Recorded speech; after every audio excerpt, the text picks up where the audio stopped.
السلام علیکم، میں ہوں ردا فاطمہ، این سے ناول کی وائس آرٹسٹ۔ مزید مزے کی ناولز کے لیے این سے ناول کی آفیشیل ویب سائٹ پر جائیں، لنک آپ کو ڈسکرپشن میں مل جائے گا۔ انتر حیات از کلم صدیقی۔ وہ سسکیوں کے درمیان زمین پر گری پڑی تھی، نہ اسے خود کا ہوش تھا نہ آس پاس کی کسی چیز کا۔ اس کے ذہن میں اگر کچھ تھا تو صرف سمندر کی لہروں کا خوف اور وہ یادیں، وہی پرانی یادیں جنہیں اس نے کب کا دفن کر دیا تھا، یادیں جو آج جانے کیوں قبر توڑ کر واپس لوٹ آئی تھیں۔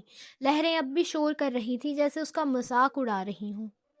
پتہ نہیں پاگل لڑکی کہاں چلی گئی ہے۔ وہ تیز قدموں سے چلتا جا رہا تھا مگر ارد گرد بس ہوا کا شور تھا اور لہروں کی وہی بے رحم گونج۔ حیات، حیات! وہ زور سے پکارا مگر نہ کوئی جواب آیا، نہ کسی آہٹ نے پلٹ کر اس کی صدا سنی۔ پتہ نہیں کہاں چلی گئی۔ اس کی آواز اب بھاری ہونے لگی تھی۔ ماتھے پر فکر کی لکیریں ابھر آئی اور آنکھوں میں حیات کے لیے بے چینی صاف جھلک رہی تھی۔ امن نے زیر لب کہا، مجھے اسے اکیلا نہیں چھوڑنا چاہیے تھا۔ اب اس نے جیب سے موبائل نکالا اور حیات کا نمبر ڈائل کیا۔ فون اٹھاؤ حیات، پلیز فون اٹھاؤ۔ اس کی آواز میں اضطراب تھا۔ فون مسلسل بجتا رہا مگر دوسری طرف خاموشی تھی۔ امن بار بار کال کرتا آگے بڑھتا گیا۔ اس کے قدم تیز مگر دل بھاری ہوتا جا رہا تھا۔ وہ اندھیرے میں نظریں دوڑاتا پاگلوں کی طرح ارد گرد دیکھتا رہا مگر حیات کہیں نہیں تھی۔ حیات، حیات! وہ ساتھ میں حیات کو پکارے بھی جا رہا تھا کہ بس اس کو اس کی آواز پہنچ جائے۔ اب وہ کافی دور آ چکا تھا۔ چاندنی میں اس کا چہرہ صاف دکھائی دے رہا تھا۔ آنکھوں میں نمی تھی مگر آنسو نہیں۔ ایسا لگتا تھا جیسے اس کی کوئی قیمتی شے، کوئی ایسا وجود جسے وہ کھونا نہیں چاہتا تھا، کہیں گم ہو گیا ہو۔ اکیلی کہاں چلی گئی ہے یہ؟ وہ ایک جگہ رکا، چاروں طرف نظریں دوڑائیں۔ کہاں ڈھونڈوں اب اسے میں؟ بتا کے چلی جاتی تو کیا چلا جاتا اس کا؟ ایسے تو جو بات نہیں بتانے والی ہو وہ بھی بتائے گی، اور ابھی بنا بتائے چلی گئی۔ وہ اتنا پاگل کیسے ہو سکتا ہے؟ ساحل سمندر سے وہ کہاں جا سکتی ہے؟ اس کی آواز میں درد تھا اور تھکن بھی۔ پھر اس نے ایک بار پھر فون نکالا اور حیات کا نمبر دبایا۔ کال گئی اور اس خاموش رات میں کہیں دور لہروں کے شور کے بیچ رنگ ٹون کی مدھم سی آواز سنائی دی۔ امن ایک لمحے کے لیے ٹھٹکا، پھر اس کے چہرے پر امید کی ایک کرن ابھر آئی۔ وہ اسے مسلسل فون کرتا رہا اور رنگ ٹون کی آواز کا پیچھا کرنے لگا۔ امن ابھی چند ہی قدم آگے بڑھا تھا کہ اس کی نگاہ اچانک رک گئی۔ سامنے زمین پر بیٹھی حیات نظر آئی، بالکل بے بس، کمزور اور بکھری ہوئی۔ اس کی آنکھیں سوجی ہوئی تھی مگر آنسو اب بھی انہی آنکھوں سے بہہ رہے تھے۔ یہ منظر دیکھ کر امن کا دل جیسے مٹھی میں آ گیا۔ وہ فوراً بھاگتا ہوا اس کے قریب پہنچا اور گھٹنوں کے بل زمین پر بیٹھ گیا، اس کے پاس بیٹھ گیا۔ حیات، حیات! کیا ہوا ہے؟ یہاں اس طرح کیوں بیٹھی ہو؟ اس کی آواز میں گھبراہٹ تھی، پریشانی صاف جھلک رہی تھی۔ مجھے گھر جانا ہے، وہ روتے ہوئے بولی۔ کیوں؟ کیا ہوا ہے؟ مجھے بتاؤ، کسی نے کچھ کہا؟ مجھے نہیں پتا، مجھے یہاں نہیں رہنا، مجھے بس گھر جانا ہے۔ وہ روئے جا رہی تھی۔ کیا ہوا ہے حیات؟ مجھے بتاؤ، میں سب ٹھیک کر دوں گا۔ مجھے نہیں رہنا یہاں، وہ روتی ہوئی پھر بولی۔ میں ہوں نا یہاں، تمہیں ڈرنے کی ضرورت نہیں ہے، وہ نہایت نرم لہجے میں بولا۔ مجھے بتاؤ کیا ہوا ہے؟ کسی نے کچھ کہا ہے؟ نہیں، مجھے نہیں پتا، مجھے یہاں نہیں رہنا۔ وہ بار بار ایک ہی جملہ دہرا رہی تھی۔ حیات، میری طرف دیکھو۔ اس نے دھیرے سے اس کا ہاتھ تھاما۔ میں ہوں نا تمہارے پاس، کچھ نہیں ہوگا، ٹرسٹ می۔ پہلے یہ رونا بند کرو پلیز۔ وہ ایسے کہہ رہا تھا جیسے اس کے رونے سے اسے خود تکلیف ہو رہی ہو۔ حیات نے اچانک گھبرا کر کہا، وہ دیکھیں، وہ میرے پاس آ رہا ہے، مجھے یہاں نہیں رہنا، آپ مجھے گھر چھوڑ دیں پلیز۔ اس نے خوف زدہ آنکھوں سے سمندر کی طرف دیکھا۔ ابھی میں تمہیں کیسے گھر چھوڑ دوں؟ اور اگر چھوڑ بھی آیا تو باقی سب کو کیا کہوں گا؟ میری بات مانو، اٹھو یہاں سے، رونا بند کرو، میں ہوں نا، کوئی کچھ نہیں کرے گا تمہیں۔ وہ نرم لہجے میں سمجھا رہا تھا مگر اس کے دل میں طوفان اٹھ رہا تھا۔ اس نے اپنی زندگی میں شاید پہلی بار اپنے بھائیوں کے سوا کسی اور کی اتنی فکر کی تھی۔ نہیں، آپ مجھے گھر چھوڑیں پلیز۔ وہ چھوٹے بچوں کی طرح ضد کر رہی تھی، آنسوؤں سے چہرہ بھیگ چکا تھا۔ اچھا ٹھیک ہے، آرام سے، چلو میں چھوڑ دیتا ہوں، پہلے رونا بند کرو، آنسو پونچھو۔ اس کا دل کٹ رہا تھا اسے اس حالات میں دیکھ کر۔ وہ چاہ کر بھی اس کے آنسو برداشت نہیں کر پا رہا تھا۔ اب کہ وہ آہستہ آہستہ اپنے آنسو صاف کرتی امن کا ہاتھ تھام کر کھڑی ہو گئی۔ پکا تمہیں گھر جانا ہے نا؟ اس نے نرمی سے پوچھا۔ حیات خاموش رہی، بس ہلکے سے سر کو ہاں میں ہلا دیا۔ ٹھیک ہے پھر چلو۔ امن ایک ہاتھ سے اس کا ہاتھ تھامے چل رہا تھا، وہ بھی آہستہ آہستہ اس کے ساتھ قدم ملا رہی تھی۔ دوسرے ہاتھ سے امن نے فون نکالا اور کیب بک کر دی۔ وہ اس کو اپنے ساتھ لیے انٹرنس کی طرف آ گیا۔ تھوڑی دیر بعد کیب آ گئی، اس کو لیے وہ کیب میں بیٹھ گیا۔ اب وہ اسے کسی بھی حال میں اکیلا نہیں چھوڑ سکتا تھا۔ حیات کو گھر چھوڑتے وہ خود بھی اپنے گھر آ گیا اور خاموشی سے اپنے روم میں چلا گیا۔ روم میں پہنچتے ہی اس نے زاویار کو میسج کیا، میں گھر آ گیا ہوں، تم وہاں سب دیکھ لینا۔ گھر آتے ہی حیات خاموشی سے اپنے کمرے کی طرف چلی گئی۔ اسے کیا ہوا ہے؟ انہوں نے حیرت سے زینب بیگم کی طرف دیکھا۔ ارے تھک گئی ہوگی، انہوں نے آہستگی سے کہا، لیکن یہ اتنی جلدی واپس آ گئی؟ ان کے چہرے پر فکر کی لکیریں ابھر آئیں۔ پتہ نہیں، خیر ابھی اسے آرام کرنے دیں، بعد میں بات کر لیجیے گا، زینب بیگم نے نرمی سے کہا۔ سی سائڈ سے واپس آتے ہوئے زاویار اپنے گھر جانے کے بجائے امن کے گھر پہنچ چکا تھا۔ پتہ نہیں امن کو کیا ہوا تھا کہ وہ سیدھا گھر چلا آیا۔ کیا ہوا ہے بھائی؟ سب ٹھیک ہے؟ اتنی جلدی کیوں آ گئے؟ وہ امن کے کمرے میں داخل ہوتا بے چینی سے پوچھا۔ ہاں سب ٹھیک ہے، امن نے دھیرے سے کہا۔ اچھا تو حیات مل گئی تھی؟ زاویار نے پوچھا۔ ہاں، امن نے دھیرے سے کہا۔ کہاں تھی؟ وہیں، بس گھر جانے کی ضد کر رہی تھی تو میں اسے گھر چھوڑ آیا، زاویار نے حیرت سے کہا۔ ہاں، اور خود بھی واپس آ گئے؟ ہاں۔ کیوں؟ پتہ نہیں، شاید اسے وہاں نہیں جانا تھا۔ بھائی کیا بولے جا رہے ہو تم چپ رہو، عجیب بات ہے۔ دیکھو اگر حیات تمہیں اچھی لگتی ہے تو دادی سے کہہ دو، اس میں اتنا سوچنے والی کون سی بات ہے؟ اور اگر نہیں لگتی تو بھی صاف صاف بتا دو۔ بس اتنا کہہ کر وہ خاموش ہو گیا، چہرے پر وہی سنجیدگی جیسے ذہن میں کچھ چل رہا ہو۔ کچھ دیر بعد دانیال اور یوسف بھی امن کے کمرے میں آ گئے۔ بھائی تم بغیر کھائے آ گئے، دانیال اندر آتے فوراً بولا۔ ہاں مس کر دیا نا، کتنا مزے کا بنا تھا، یوسف نے افسوس سے کہا، جیسے امن کا کتنا بڑا نقصان ہو گیا ہو۔ اچھا، بس اتنا ہی کہا، جیسے سن تو رہا ہو مگر دھیان کہیں اور ہو۔ اچھا وچھا نہیں، یہ بتاؤ واپس کیوں آ گئے ہم دونوں کو اکیلا چھوڑ کر؟ دانیال نے خفگی سے کہا۔ ہاں بالکل، یوسف نے بھی دانیال کی بات پر ہاں پہ ہاں ملایا۔ اکیلے تو نہیں تھے تم لوگ؟ اکیلے ہی تھے ہم، دانیال نے کہا۔ بھائی زاویار بھائی کی بات کر رہے ہیں، وہ تھا ادھر، یوسف نے دانیال کو سمجھاتے کہا۔ او ہاں، لیکن پھر بھی بتاؤ واپس کیوں آ گئے؟ بھائی کا سر درد کر رہا تھا اسی لیے۔ اور اب تم دونوں جاؤ، جا کے سو جاؤ، زاویار نے جلدی سے کہا۔ اور وہ بیوٹیفل لڑکی مل گئی تھی بھائی؟ دکھائی تو نہیں دی مجھے ادھر، یوسف کو یاد آیا۔ بھائی لاسٹ ٹائم اس کو ڈھونڈ رہے تھے۔ بیوٹیفل لڑکی نہیں، پاگل لڑکی، دانیال نے فوراً یوسف کو ٹوکا۔ ابے چپ، تجھے کچھ پتا نہیں، یوسف نے ناگواری سے کہا۔ مل گئی نا، اب تم دونوں چلو جا کر سو جاؤ، زاویار سختی سے کہتا دونوں کو کھینچتا ہوا کمرے سے باہر لے گیا۔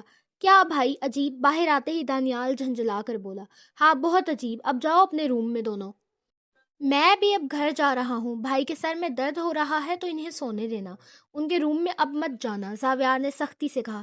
عجیب، جا رہا ہوں میں، دانیال بولا اور اپنے روم کی طرف بڑھ گیا۔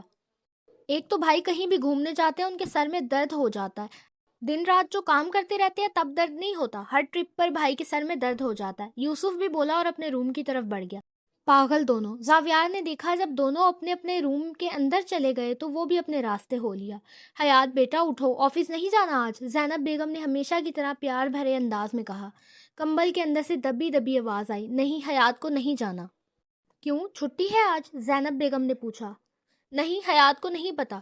کیا مطلب؟ زینب بیگم کو کچھ سمجھ نہیں آیا، وہ کمبل کے اندر سے پتہ نہیں کیا کیا بولے جا رہی تھی۔ نہیں پتا مطلب نہیں پتا۔ مسز ندیم نے کمبل ہٹایا تو چونک گئی، حیات کی آنکھیں سرخ تھیں، ماتھا تپ رہا تھا، بدن جل رہا تھا۔ ارے تمہیں تو تیز بخار ہے، رکو میں دوا لاتی ہوں، وہ جلدی سے کمرے سے نکل گئیں۔ ان کے باہر آتے ہی ندیم صاحب نے پوچھا، جو آفس جانے کے لیے مکمل تیار اس وقت ڈائننگ ٹیبل پر بیٹھ کر ناشتہ کر رہے تھے۔ کیا ہوا؟ حیات کو اتنا تیز بخار ہے، زینب بیگم نے پریشانی سے جواب دیا۔ پتہ نہیں، لگتا ہے رات بھر بخار رہا اسے، آنکھیں سرخ ہو رہی تھی، لگتا ہے رات بھر سوئی نہیں۔ ہاں میں دیکھتا ہوں، ندیم صاحب بھی پریشانی کے عالم میں ڈائننگ ٹیبل سے اٹھ کھڑے ہوئے اور حیات کے روم کی طرف قدم بڑھا دیے۔ حیات کے روم میں پہنچتے ہی دھیرے سے کہا، کیا ہوا میری بیٹی کو؟ حیات نے آنکھیں بند رکھتے ہوئے آہستہ سے کہا، کچھ نہیں۔ ارے مجھے بتاؤ کیا ہوا ہے؟ ندیم صاحب نے نرمی سے پوچھا اور بیڈ پر اس کے پاس بیٹھ گئے۔ حیات کو آفس نہیں جانا، حیات اب اس آفس نہیں جائے گی، حیات نے آنکھیں کھولی دھیرے سے کہا۔ کیوں بیٹا، کچھ ہوا کیا؟ ندیم صاحب نے نرمی سے پوچھا۔ وجہ یہی ہے کہ حیات کو وہ آفس نہیں پسند، مگر ہماری ڈیل ختم، حیات نے تیزی سے کہا۔ مسٹر ندیم نے اس کے بالوں پر ہاتھ پھیرا۔ چلو ابھی آرام کرو، اس بارے میں بعد میں بات کریں گے، مگر حیات نے جیسے بچی بن کر ضد پکڑ لی۔ اب کوئی بات نہیں ہوگی، حیات نے کہہ دیا نا نہیں جانا، مطلب نہیں جانا، مسٹر ندیم مسکرا دیے۔ اچھا جناب، جیسا آپ بولیں۔ کچھ دیر بعد مسز ندیم ناشتہ اور دوا لے آئیں۔ پہلے کچھ کھا لو پھر دوا لینا تاکہ بخار اتر جائے۔ میں ناشتہ تو کر لوں گی مگر دوا تبھی کھاؤں گی جب آفس سے میرا ریزائنیشن لیٹر سائن کر کے مجھے ملے گا۔ حیات نے ایک اور ضد پکڑ لی۔ مسٹر ندیم فوراً بولے، ارے میں نے کہا نا تمہیں نہیں جانا تو نہیں جاؤ۔ پکا؟ ہاں ہاں پکا، بالکل نہیں جانا، اب دوا کھا لو، ندیم صاحب نے نرمی سے کہا۔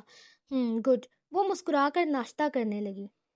دوسری طرف آفس میں گھڑی نے 10 بجا دیے تھے مگر حیات کا کچھ اتا پتہ نہیں تھا۔ امن صبح سے ہی بے چین تھا۔ ایک تو وہ لڑکی امن کو بہت تنگ کرتی تھی۔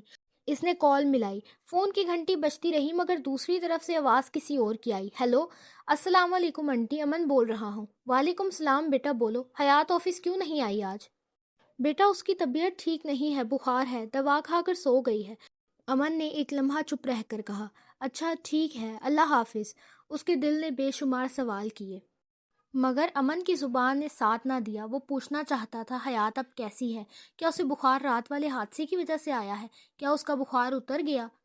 کیا اس نے ناشتہ کیا؟ دوا لینے میں ضد تو نہیں کی؟ دل کے ایک کونے میں سوالوں کی قطار لگ گئی تھی مگر لب خاموش تھے۔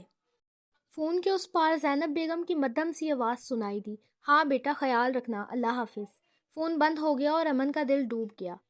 پتہ نہیں یہ لڑکی مجھے اور کتنا پریشان کرے گی۔ اب اس کا دل کسی کام میں نہیں لگ رہا تھا۔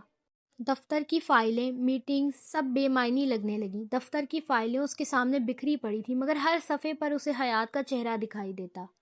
وہی روتی ہوئی آنکھیں، وہی ڈرا ہوا چہرہ۔ بار بار اس کے کانوں میں حیات کی مدھم سی آواز گونج رہی تھی اور وہ اپنے آپ سے ہر بار ہار جاتا۔ آخر کار اس نے زاویار کو فون کیا۔ ہاں بولو، دوسری طرف سے زاویار کی آواز آئی۔ میں آج گھر جا رہا ہوں، تم آفس دیکھ لینا۔ زاویار چونکا۔ خیریت تو ہے؟ طبیعت خراب ہے کیا؟ نہیں سب ٹھیک ہے، بس ویسے ہی۔ بھائی تم کسی دیوار سے تو نہیں ٹکرا گئی؟ یہ کیسی باتیں کر رہے ہو؟ امن جلا گیا۔ کیا بکواس کر رہے ہو زاویار؟ ارے بھائی تم ہی تو بہکی بہکی باتیں کر رہے ہو۔ زاویار کی حیرت بجا تھی۔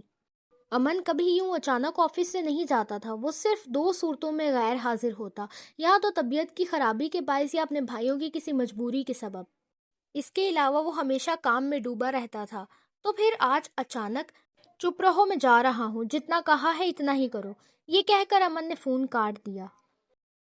سارا بیگم لاؤنج کے صوفے پر بیٹھی تسبیح گھما رہی تھی جب امن انہیں اندر آتا دکھائی دیا۔ ارے تو جلدی آ گیا، انہوں نے تعجب سے کہا۔ ہاں دادی، بس آج تھوڑا جلدی نکل آیا۔ دادی نے تسبیح روک لی، ماتھے پر فکر کی لکیریں ابھری۔ ارے تیری طبیعت تو ٹھیک ہے نا بیٹا؟